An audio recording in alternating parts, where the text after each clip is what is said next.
Nakita ko itong lumabas na balita. Ang lupit. Ang lupit ho.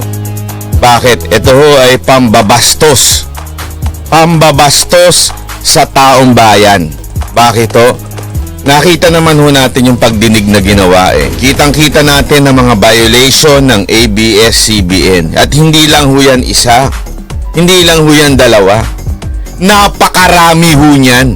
Ibig sabihin ho, para sabihin mo na ibabalik, medyo pambabastos ito sa ating batas, pambabastos ito sa pagdinig na ginawa, pambabastos ito sa taong bayan.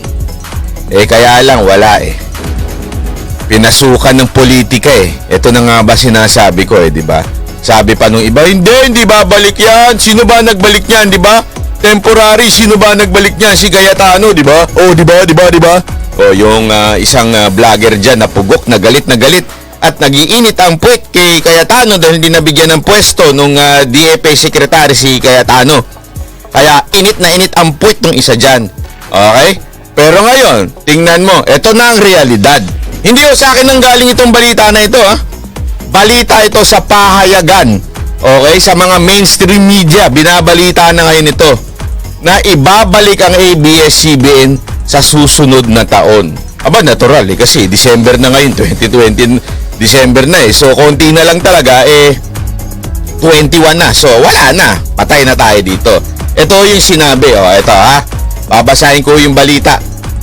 Congressman Lito tutulong na mabuksan uli ng ABS-CBN. Sandali, sino ho ba to si Congressman Lito Atienza? Kilala naman ho natin ito. Ito si Bulaklaking dating mayor na walang nagawa sa Maynila. Okay? At the same time, meron itong mga link sa ABS-CBN, di ba? Alam naman natin yung anak nito, di ba? O ano pa? Itong si Atienza ay ginawang deputy speaker nitong Velasco na ito. Isang genuine na dilawan itong si Atienza. Isang napakalupit na dilawan, bumabatikos sa ating Pangulo. And yet, itong speaker natin na nagkiklaim, supposedly nakakalyado niyan si Pangulong Duterte, abay binigyan ng pwesto ng malupit itong si Atienza. Kung hindi nga naman luko-luko, walang utak, ewan ko ba? Itong Velasco na ito tingnan nyo. Tandaan ninyo nung panahon na naglalabanan dyan sa speakership, ito ang napaka tindi mananggol o magtanggol dito kay Velasco. Pinagtatanggol nito ni Atienza si Velasco yung sobra-sobra. As in, binabanatan nito yung dating speaker. Ngayon, syempre, nung naging speaker na itong kanyang pinagtatanggol, binigyan na siya ng pwesto. Bayad utang? Anak kayo ng utang, Bakit? Para sa bayan itong posisyon ninyo. Pero anong ginagawa ninyo? Kayo dyan na Velasco, nagbabayad utang ka. Kakahiya naman. At ang nilagay mo, isang napakalupit na dilawan. Isang napakalupit na kumokontra sa ating Pangulo. Ngayon, pati yung sinabi ni Pangulong Duterte na hindi na maririnig yung ABS-CBN nun.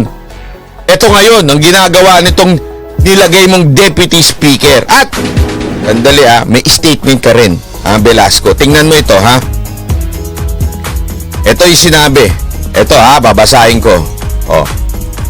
I am really confident justice will prevail next year. Parang inapi pa ang ABS-CBN. Kayo na nga hindi sumunod sa batas. Kayo pa ang inapi. Patawa ba kayo? Anya sa chikahan with the entertainment press na ginanap kahapon, bigyan lang natin ng kaunting time si Speaker Velasco. Ang nagsabi niyan, etong si Atienza, bigyan lang daw ng kaunting time. Yung medyo hindi halata. Hindi halata na nagbabayad utang na loob. Alam mo yun? Bigyan lang natin ng kaunting time. I am now, ito, aliyabang lupit I am now deputy, so you have a good backer inside. Lantarang sinasabi niya na ako ngayon deputy na, may backer na kayo. Bahala ako sa inyo. Sagot kita. I will do everything I can to give ABS-CBN some form of justice. Oh. Wala nang mas malinaw pa sa malinaw. Ayan, ang linaw-linaw na, oh. I will give ABS-CBN justice, kuno. Yung justice kasi sa kanila, yung basta pumabor sa kanila. Di ba, tandaan nyo? Ang mga dilawan, pag against sa kanila, kahit hindi kayo sumunod sa batas, injustice yon. Ang justice lang sa kanila, kailangan pabor lagi sa kanila. Yan ang justice sa kanila. They were maltreated. Oh, anak ng tusa, minaltreat pa daw sila pagkatas bigyan ng pagkakataon. Oh, they were eventually assassinated. Oh, tingnan mo nga naman. Oh. In-assassinate pa daw. So they should be given justice. Bigyan lang daw natin ng time ang new Speaker of the House of Rep na si Lord Alan Velasco na makapagsettle. Oh, sa madaling salita, okay? Ang sabi niya, ang sagot ni Velasco pagdating sa ABS-CBN, bigyan lang daw siya ng konting panahon. Ayan, oh, sinabi, oh. Bigyan lang daw natin ng time ang new Speaker of the House na si Velasco na makapagsettle. Okay? So, ibig sabihin, ang sagot nanggaling kay Velasco. Okay?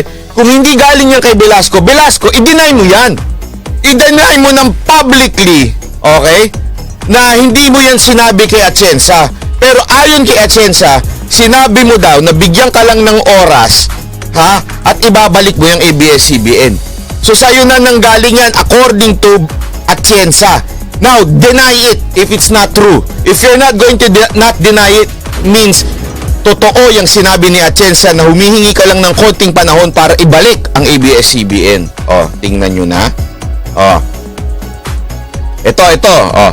Ito daw ang sabi, ha. Ito. Ayan, oh. Ako, I am just giving the new speaker time to settle. So sabi ni Atienza, binibigyan lang daw niya ng oras itong speaker na yan, oh. Hindi naman natin pwedeng biglain. Major battle, kauupo lamang niya. Okay? So, parang, ayaw mo na muna mag-relax si Velasco. Aba, may panahon pa mag-relax ang hayop, pa. But I'm now shying away from the responsibility and for the opportunity to come that I am working on para maibalik natin yung floor discussion. Hindi yung special firing squad ang pumatay si ABS-CBN. Firing squad lang anya. Oh. Tingnan mo na. Sa madaling salita ho, ang plano nila maibalik yung pag-uusap kasi sa committee lang yung una, di ba? Ito gusto niya nang dalhin sa floor. Ibig sabihin, ang dating yung firing hindi naman daw special yung firing squad kasi since ang pumatay daw dun sa committee lang. Okay? Alam naman natin sa floor pag di-discuss siya, mas malaki pag-uusapan diyan. So, may pag-asa daw talaga na according sa kanyang amo at nagbayad utang na pwesto na si Velasco.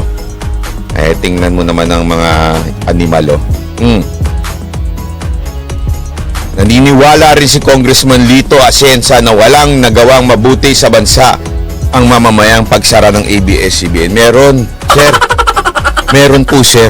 Alam nyo anong magandang nagawa nito sa bayan? Pinakita dito na kahit sino kang oligark ka, pag ikaw hindi sumunod sa batas, dapat ka nang tapusin. Dapat ka nang mawala. Dapat ka nang pagbayarin. Anak ng tutsa, oh. Di ba naalala nyo, dapat pag-uusapan pa ni Marcoleta yung patungkol dun sa land title ng ABS-CBN na wala naman daw. Sabi nila Marcoleta. Ngayon, ano nangyari? Wala nga. Wala na nga yun. Usapin na yun, hindi na mabubuklat yan. Okay? Tapos, ano pa mangyayari? Babalik pa ABS-CBN. Asa na yung mga animal na may gusto kay Velasco? Taas nyo nga kamay nyo, mga animal kayo. Ha? Taas nyo kamay nyo. Kayong may mga gustong ibalik si Velasco, ilagay sa pwesto si Velasco. Ayan ang consequence na ibinalik nyo si Velasco, nilagay nyo si Velasco sa kamera bilang speaker. Ayan na. Oh. Diba? Tapos sasabihin nyo, maka Duterte yan. Ito kayo. Ito, ha? Ang tawag sa inyo, mga hunghang. Mga uto-uto. Mga gullible kayo dun sa isang botsog na vlogger dyan. Nagpapaniwala kayo. O, di ba? Naniwala kayo na hindi maibabalik. Ito na nga, ayan na, lantaran na. Ngayon siguro maniniwala na kayo na buladas at fake news ang matabang baboy na yan. Ayaw nyo kasi maniwala na nag-fake news yan eh. Ano ang benepisyo ng bayan ng bansa tao sa ginawa nila? Ayan ito sabi Are we benefiting from the removal of ABS-CBN network? Naks naman No other hand, maraming naghirap, maraming pinaghihirap, maraming nagdusa sa kalamidad dahil walang ABS-CBN sa Rio na kasalanan pa, ng pagtanggal ng ABS-CBN sa pagdaan ng bagyo. Bihira, May radyo sila. May transistor. Alam mo yung transistor radio, yung maliit? Ang ganire. Ang liit-liit nun eh. Pwede marinig nyo na may darating na bagyo. Mas malayo ang naabot nun. Kahit saang bundok ka pumunta, may daladala kang transistor. Hindi mo marinig yung balita. Kasabihin mo dahil lang sa ABS-CBN. Animal yan, ayan na. Okay.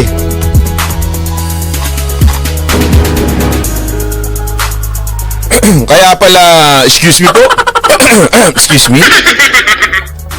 Kaya pala paulit-ulit yung station ID ng ABS-CBN na magbabalik sila. Malamang may nangyayari ng negosasyon. Malamang ay kailangan talaga ang national news para sa kandidatura ng ilang congressman dyan na nais maging senador. Diba? Alam nyo na kung sino yun. Alam naman natin kung sino yung ambisyoso di ba? Alam mo na yung ambisyosong animal dyan na, alam mo yun, out of nowhere, biglang naging leader. Out of nowhere, biglang naging leader dahil malapit kuno sa presidente. Nung nakapwesto, lahat ng mga hindi sang-ayon sa Pangulo, kanyang ginagawa. Diba? Si Pangulong Duterte, kinundi na Makabayan Black. Sinabi niya, we are identifying you. Si Presidente na nagsabi niya na, sinasabi niya Makabayan Black, parte ng CPP, NPE, NDF. Si Presidente nagsabi niya na, anong ginawa nitong speaker natin? Pinagtanggol ang Makabayan Black. Tingnan mo mga animal talaga, di ba? Tapos ngayon naman, pagkatapos niyan, ABS-CBN, ibabalik naman. Tingnan mo, kalokohan. Ngayon, naniniwala na kayo. Siguro, ito lang ang tamang panahon na sasabihin ko sa inyo. Now you know. O kaya, alam na this. Ngayon ang panahon na sasabihin ko sa inyo. Diba? Sabi ko sa inyo yan noon. May babalik ang ABS-CBN pag nailagay sa pwesto yan. Ayaw nyo kasi maniwala Feeling nyo, nabobola ka nung matalinong kunong matabang baboy na vlogger na yon. Pambihira ka naman, Ang dali mo magpaniwala sa pag-i-English at sinabing may research o meron akong ano ba yun, little bird. Talagang little ang bird nun. Pero para sabihin mong sus, pambihira ka, uyo. Hirap sa inyo nagpapaniwala kayo Anyway, ako po si Banat Bay So magmasido tayo ng malupitan. Pagmasdan natin ng malupitan itong mangyayari sa kamera. Dahil lahat nandyan ang magic. Baka mamaya may balik pa. Baka maging pangulo na agad si Leni Robredo dahil dyan sa kamera. Hindi naman joke lang yun. Pero ganyan katindi mag-magic ang mga ngayon nasa kamera. Sirang-sira na ngayon ang imahe ng kamera dahil sa pinaggagawa nitong itong mga ewan ko, kayo na lang bahala.